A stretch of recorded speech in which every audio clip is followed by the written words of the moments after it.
Hello students, welcome to the Clara classes. Myself Yogendra Singh, your physics teacher cum guider. आज हम लोग अपना नया चैप्टर स्टार्ट करते हैं 11th क्लास फिजिक्स में। 6 चैप्टर्स हमारे कंप्लीट हो चुके हैं। 7 चैप्टर है हमारा system of particles and rotational motion. अब तक जो हम लोग मोशन पढ़ रहे थे वो 1 डायमेंशनल मोशन पढ़ रहे थे, मोशन इन ए प्लेन को स्टडी कर रहे थे और straight line motion 1 dimensional motion को स्टडी करते हैं। यहाँ पे रोटेशनल मोशन आ जाएगा। पार्टिकल क्या है, पार्टिकल की कैरेक्टरिस्टिक्स क्या हैं और कैसे एक सिस्टम फॉर्म होता है, और बहुत ही इंपॉर्टेंट है आईआईटी नीट के लिए भी बहुत ज़्यादा वेटेज रखता है क्योंकि इसमें रोटेशनल मोशन आ जाता है और ये न्यू है। अब तक आपने ट्रांसलेटरी मोशन ही स्टडी किया हुआ है, मोशन इन स्ट्रेट लाइन, लेकिन यहाँ पर रोटेशनल मोशन भी स्टडी करेंगे। ये इस चैप्टर की खूबसूरती है। ठीक है, तो इसमें बहुत थोड़ा सा कॉम्प्लिकेटेड चैप्टर है और बहुत ही अच्छे तरीके से इजी वे से स्टडी करेंगे इसको। तो सबसे पहले हम लोग स्टार्ट करते हैं। हमारा चैप्टर का नाम है system of particles. Means particle क्या है। देखिए, पार्टिकल कोई एनी ऑब्जेक्ट हैविंग फाइनाइट मास, और हम उसका बाकी सब निगलेक्ट कर सकते हैं। साइज, इंटरनल स्ट्रक्चर निगलेक्ट कर सकते हैं। वो हम माइनर स्टडी माइक्रोस्कोपिक लेवल पे नहीं करेंगे, मैक्रोस्कोपिक लेवल पे स्टडी करते हैं। तो हमारा फर्स्ट है पार्टिकल क्या होता है। What is particle? Particle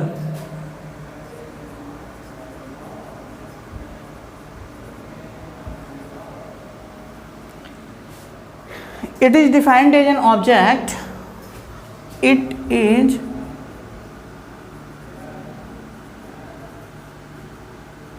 defined as an object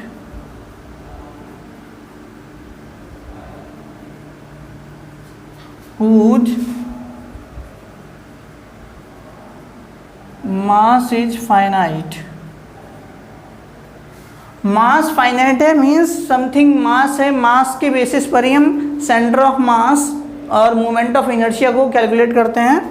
it is defined as an object whose mass is finite but whose size and internal structure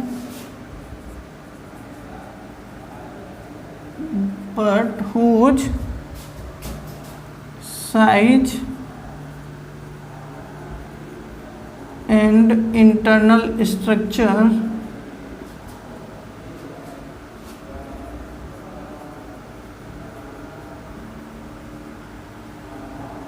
can be neglected.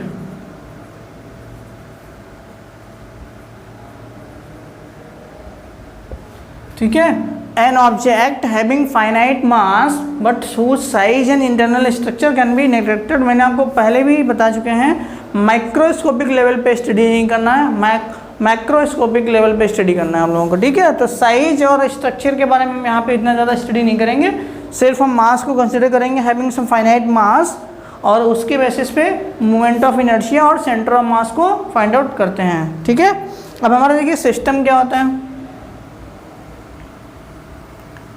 System क्या होता है? कलेक्शन ऑफ ऑब्जेक्ट होता है, collection of particle होता है। तो system क्या हो जाएगा? A system is a collection of very large number of particles. A system is a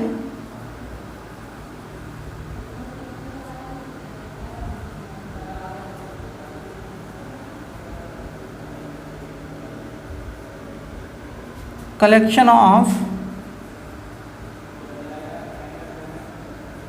very large number of particles.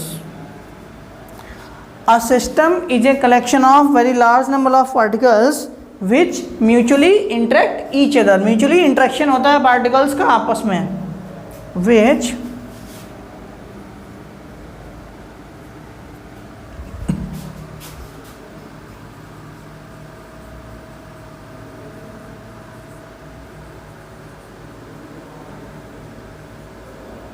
mutually interact each other.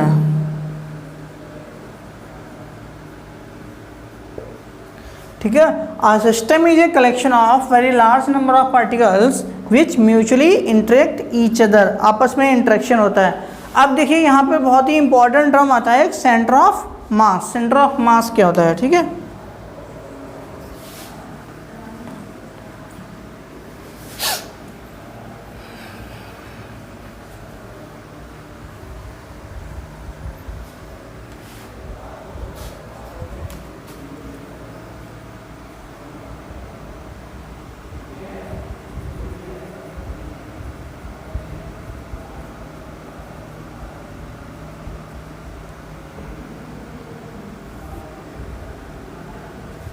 देखिए centre of mass होता है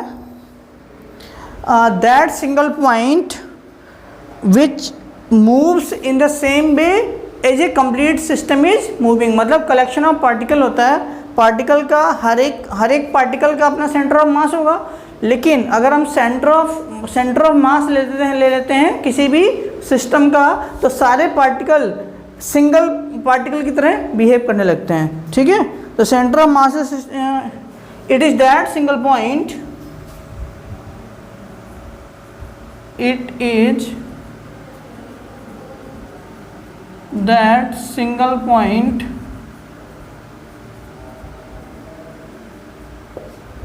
it is that single point which moves in the same way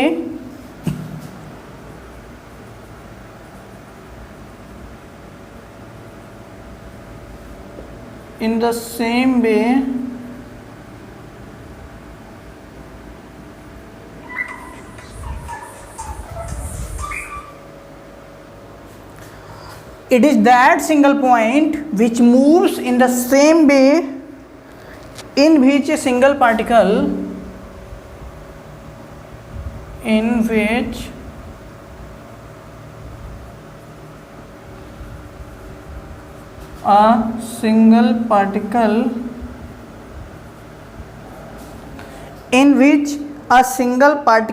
having the total mass of the system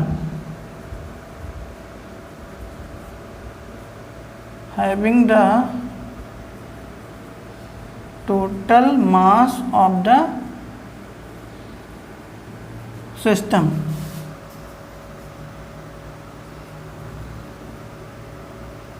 in which a single particle moves।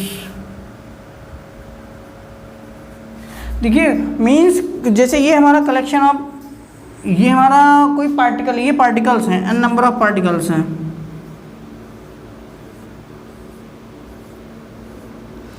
और suppose ये इसका centre of मास है, centre of मास। ठीक है, ये collection of particle है, तो ये हमारा कंप्लीट क्या बन जाएगा, सिस्टम बन जाएगा। Means it is that single point which moves in the same way in which a single particle having the total mass of the system. मतलब total mass of the system single particle की तरह behave करता है, और एक fix point होता है, और वो जैसे मूव करेगा वैसे ही हमारा सभी पार्टिकल बिहेव करते हैं। तो ये हमारा क्या हो जाता है, सेंटर ऑफ मास कहलाता है। ये हम इसको और कैसे डिफाइन कर सकते हैं, इट इज ए पॉइंट, और इसको कैसे डिफाइन कर सकते हैं, it is a point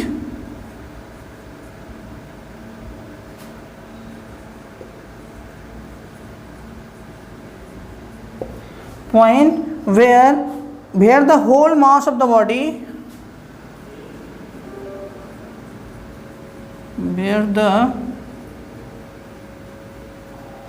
whole mass of the body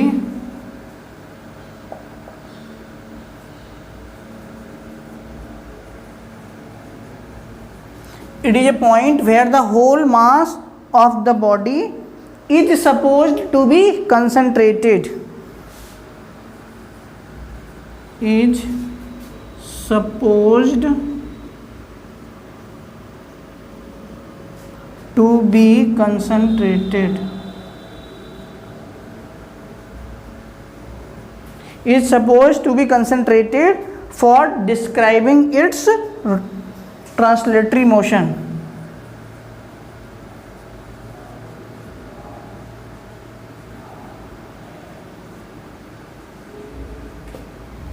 for describing its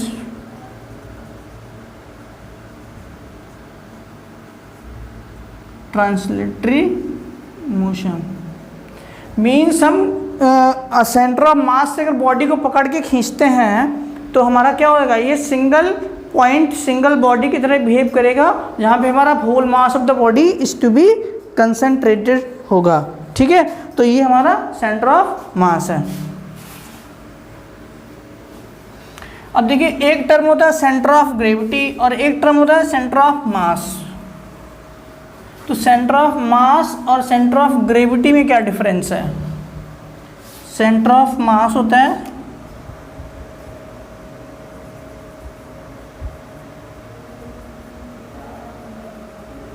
centre of mass, और एक टर्म है सेंटर ऑफ ग्रेविटी।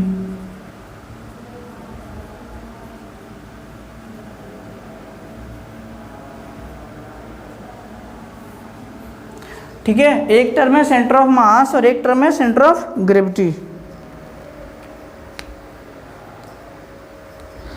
देखिए सेंटर ऑफ मास में क्या होता है, mass is suppose to be concentrated, mass is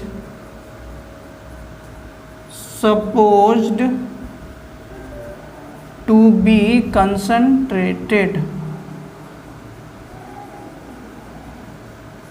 और इसमें क्या होता है, weight is suppose to be concentrated. Centre of gravity है ना, तो इसमें वेट आ जाता है। देखिए जो डिफरेंस मास वर्सेस वेट में होता है वही difference mass centre of mass versus centre of gravity में होता है। Weight is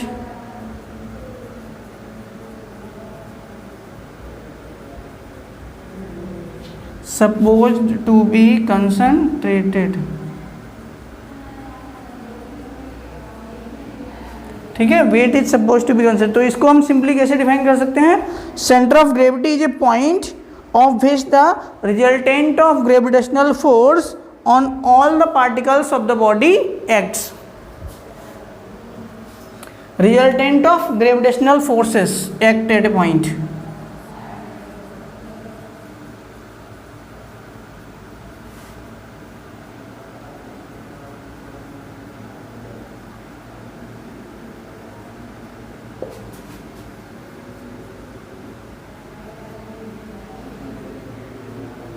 forces act at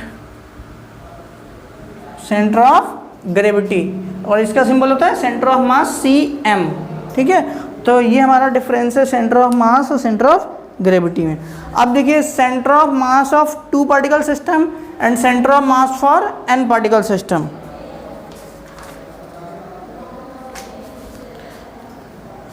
first है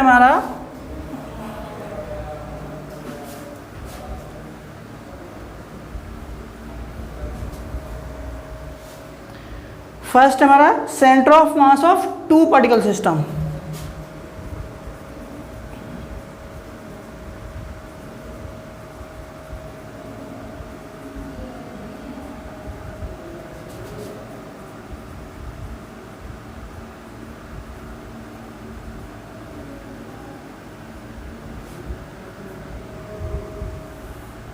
Center of mass of 2 particle system means consider a system of 2 particles P1 and P2. Consider a system of 2 particles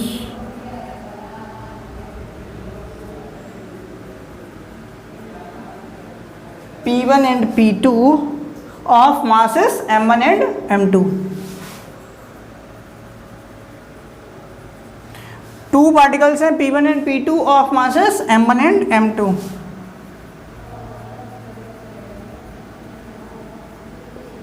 masses M1 and M2, और इनका position vector कौन कौन से होंगे, let R1 and R2 be the position vector with respect to origin.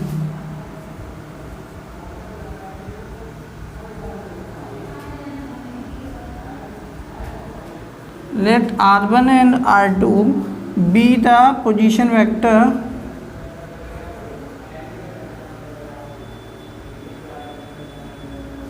with respect to WRT with respect to origin. Let R1 and R2 be the position vectors with respect to origin. देखिए ये हमारा XY plane है,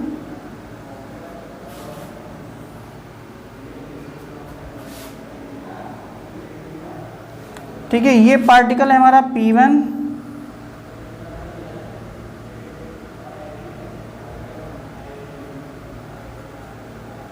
और ये particle है हमारा P2। P1 और P2, और ये है इसका पोजीशन वेक्टर R1 और R2, ये x एक्सिस है और ये y एक्सिस है। R1 and R2 be the position vector of particle P1 and P2, और इसका मास क्या है m1 और इसका मास क्या है m2, ठीक है। और इसका सेंटर ऑफ मास हमें फाइंड आउट करना है, तो सेंटर ऑफ मास है वो कहीं लाइन ज्वाइनिंग बिटवीन में यहाँ कहीं होगा सेंटर ऑफ मास। तो ये पोजीशन वेक्टर किसका हो जाएगा, R सेंटर ऑफ मास। तो R centre of mass position vector क्या हो जाएगा, position vector of centre of mass equal to m1 r1 plus m2 r2 divided by m1 plus m2। ये हमारा फार्मूला हो जाएगा position vector.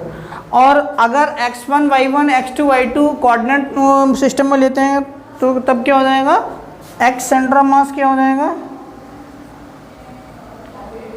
m1 x1 plus m2 x2 divided by m1 plus m2।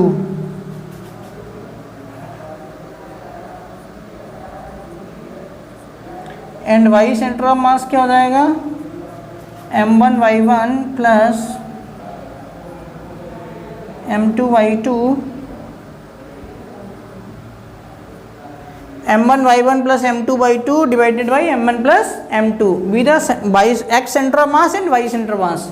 अगर position vector r1 के x1 y1 coordinates हैं और r2 के x2 y2 coordinates हैं तो सेंटर ऑफ मास की पोजीशन क्या हो जाएगी, ठीक है। ऐसे ही अगर हम centre of mass of n particle system लेते हैं तो यहाँ पे n आ जाएगा, ठीक है।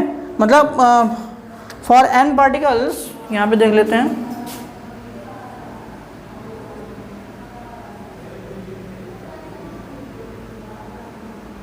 For n particles come total mass m क्या हो जाएगा m1 plus m2 plus dot dot dot plus mn, n particles हमारे पास है ना तो mn हो जाएगा, ठीक है। तो r सेंटर ऑफ मास क्या हो जाएगा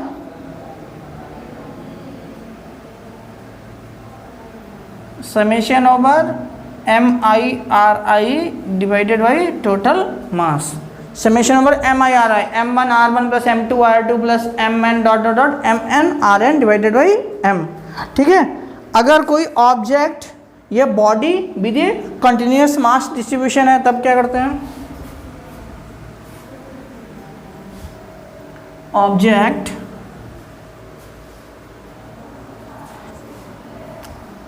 with a continuous mass distribution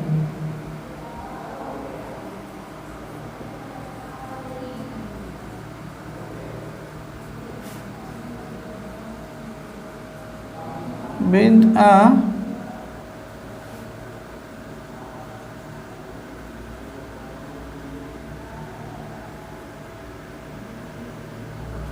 object with a continuous mass distribution के लिए क्या हो जाएगा x सेंटर ऑफ मास क्या हो जाएगा x dm, मतलब एक पार्टिकल का integration over m divided by 1/m, 1/m integration over x dm। ऐसे y सेंटर ऑफ मास क्या हो जाएगा 1/m integration over y dm, और z सेंटर ऑफ मास क्या हो जाएगा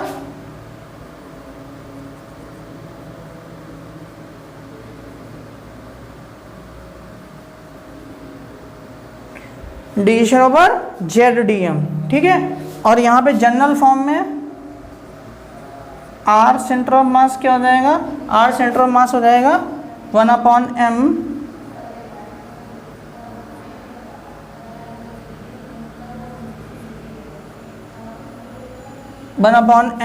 इंटीग्रेशन ओवर r dm, ठीक है। तो इस तरीके से हम वो सेंटर ऑफ मास किसी भी ऑब्जेक्ट का किसी भी शेप का फाइंड आउट कर सकते हैं। तो हम लोगों ने आज स्टडी किया हुआ है सिस्टम ऑफ पार्टिकल्स को स्टडी कर रहे हैं। तो सिस्टम क्या होता है, पार्टिकल क्या होता है, सेंटर ऑफ मास क्या होता है, सेंटर ऑफ ग्रेविटी क्या होता है, और कैसे फाइंड आउट करते हैं 2 पार्टिकल के लिए क्या है, n पार्टिकल के लिए क्या है, और इंटीग्रेशन मेथड से कंटिन्यूस मास डिस्ट्रीब्यूशन के केस में क्या फार्मूले हमारे आ जाते हैं। तो इन सब को आप लोग स्टडी करिए। Okay, thanks for watching.